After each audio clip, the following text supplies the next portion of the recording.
बात करने के लिए लॉगिन करें www.astrotak.com। देखिए होता क्या है, जो चित्र आप अपने घर में लगाते हैं अलग अलग, हर चित्र का एक वाइब्रेशन होता है, एक तरंग होती है। आप देखिए जो खराब चित्र होते हैं, भूत प्रेत के चित्र होते हैं, उनको देख के मन में डर पैदा होता है। देवी देवता के चित्र हैं, उनको देख के मन में श्रद्धा पैदा होती है।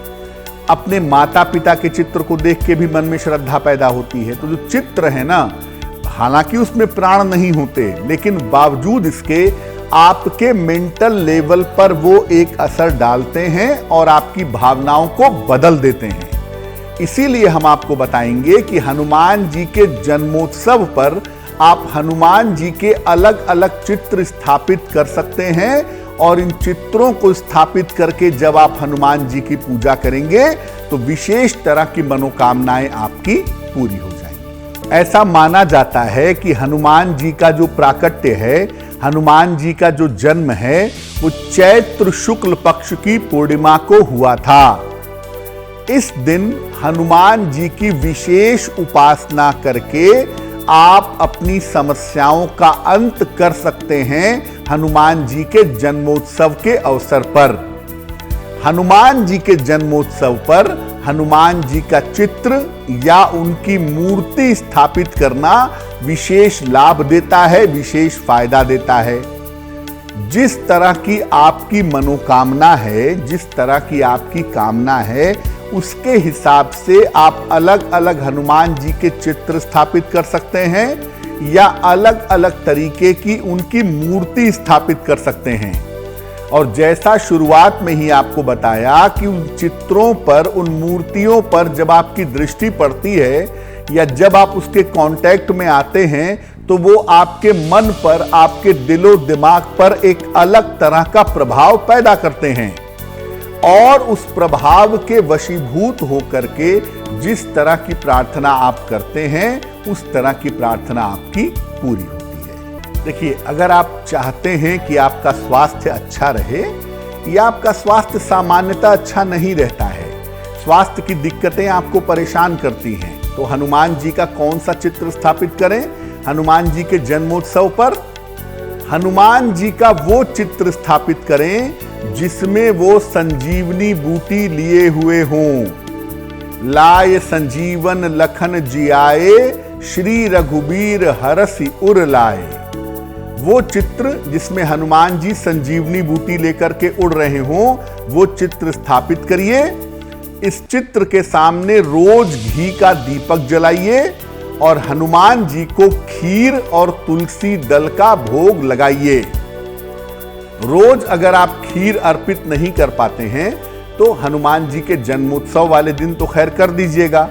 उसके बाद रोज 2 पत्ते तुलसी के और मिश्री का भोग लगाइएगा और स्वास्थ्य रक्षा के लिए प्रार्थना करिएगा, आपको लाभ होगा।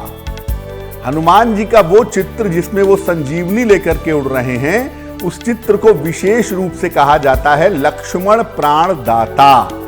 इसीलिए इस चित्र का एक मंत्र है, ओम लक्ष्मण प्राणदात्रे नमः।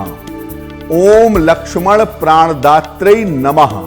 अगर ये चित्र लगा करके आप रोज इस चित्र के सामने ओम लक्ष्मण प्राणदात्रे नमः इस मंत्र का जप करें तो आपको निश्चित रूप से ज्यादा लाभ होगा, आपका स्वास्थ्य ज्यादा बेहतर होगा। हनुमान जी को संकट मोचक भी कहते हैं, जो संकट से आपकी रक्षा करें। है ना हनुमान चालीसा में, संकट ते हनुमान छुड़ावें, मन क्रम वचन ध्यान जो लावें। हनुमान जी का वो चित्र स्थापित करिए जिसमें वे गदा लेकर के खड़े हों। हाथ वज्र अरु गदा विराजे, कांधे मूंज जनेऊ साजे।